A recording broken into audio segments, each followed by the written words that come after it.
I had been hearing around the rumor mill that the Polaris personal defense system had been retuned since its initial launch last Friday. Curious as to how effective they become, I hopped into the PTU to test them out. Given that I didn't want to go looking for a fight, I opted for Arena Commander offline mode where I could quickly get into an altercation in Pirate Swarm. I always prefer to do these tests in offline or custom mode so that other players can't contribute or sway the results in any direction. The catch was, I was going to be flying solo, meaning I wouldn't have anything other than the personal defense system to stop me from dying. Right off the top, my idea was simple: reallocate all energy to shields and guns, man a turret, and let the bad guys come to me. So I hopped into the port side man turret and tried my luck at shooting down some incoming pirates. Much to my surprise, as I loaded myself into the turret, the PDS turrets were already doing good work at intercepting incoming missiles and shooting down small enemy fighters. However, something was going wrong in the manned turret. Despite my efforts, I was having a hard time shooting enemies down. Something was off. After a bit of troubleshooting, I realized that my PU settings were deleted during this most recent update, likely attributed to me having to do a fresh PTU install since something broke during my original attempt at updating. On top of that, I was experiencing a persistent server desync that was causing the aiming pips to jump around sporadically, making it difficult to put guns on target for an appreciable amount of time, which certainly is a problem when you're using laser cannons with a low ammo count. To make matters worse, even though the PDS turrets were doing a great job at fending off enemies, it seemed one of them crashed directly into my starboard dorsal engine, leaving me with 3 out of 6 primary thrusters.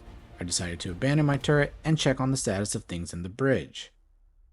The shield seemed to be in good shape, and despite the crash, my hull seemed to be in good order as well. The only hull damage, aside from the destroyed thruster, had come from a Cutlass Black using shield penetrating ballistics. So I decided to change my plan around a bit and take the fight to the enemy. With only 5 engines running, I began chasing the pirates down as they flew around me, and I was staggered by how effective the point defense system was. Regardless of where my enemy was positioned, if they were chosen, they were immediately sprayed down by at least 2, but usually 3, of the size 1 laser repeaters of the ship's PDS. Intrigued to see how long it would take to incapacitate an enemy from start to finish, I did my best to focus fire, turning my nose and belly towards the enemy when they were in range.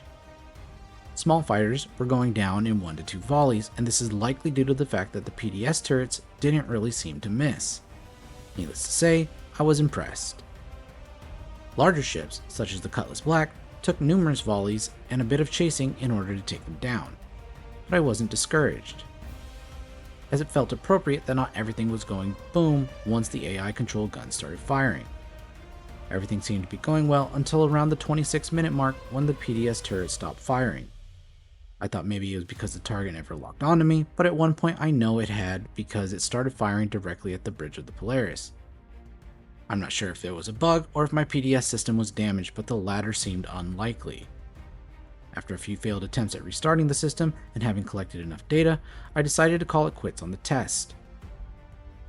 Now it would be appropriate to address the concerns players have with this new tuning as being overpowered, and I would like to set those statements to rest, or at least propose my argument as a counter to the claims. Remember, this is a capital ship. It is currently the largest combat-oriented ship in the game. It is supposed to be a force to be reckoned with. A single fighter shouldn't be able to take it down. A single torpedo shouldn't be able to do catastrophic damage to a ship that requires a minimum of 7 people to crew. Players should have to devise strategies to take a Polaris down, and this doesn't come without cost to a Polaris pilot. Operating a Polaris isn't only expensive with respect to crew, but repairs are seriously costly. Some reports showed that restock and repairs are costing players in the millions. It's yet to be determined if these values will be passed to the PU. But using a Polaris also brings the risk of attracting attention. With the sizable cross-section, you're not evading any pirates or griefers that happen to be in the area. So it's only appropriate that the Polaris has the tools to defend itself, the degree of which is commensurate with the amount of crew on board. And if you think about it, this is a quality of life measure implemented by CIG. How annoyed would you be if you spent the time claiming a Polaris, putting supplies in it, and took it off planet to go meet up with some friends, and out of nowhere, a small group of griefers decided to try their hand at taking you down, and you had no option for recourse? We've been asking for quality of life features from CIG, and this is one of them. But that's just my hot take on the matter. Drop a comment and let me know if you agree or if you think they should nerf the current iteration of the PDS system. Don't forget, I'm doing a ship giveaway during IAE this month. I'll do it before the end of November so that anyone who doesn't win has a chance to buy the ship they want. But in order to qualify, you have to be subscribed, leave a comment, and leave a video a like before the start of IAE. I was planning on giving away a Crusader Intrepid, but it seems the community is 50-50 on whether or not they like it. Drop a comment with the ship idea for the giveaway. Anyways, this looks like a good spot to end the video. As always, thank you for watching, and I'll see you in the verse.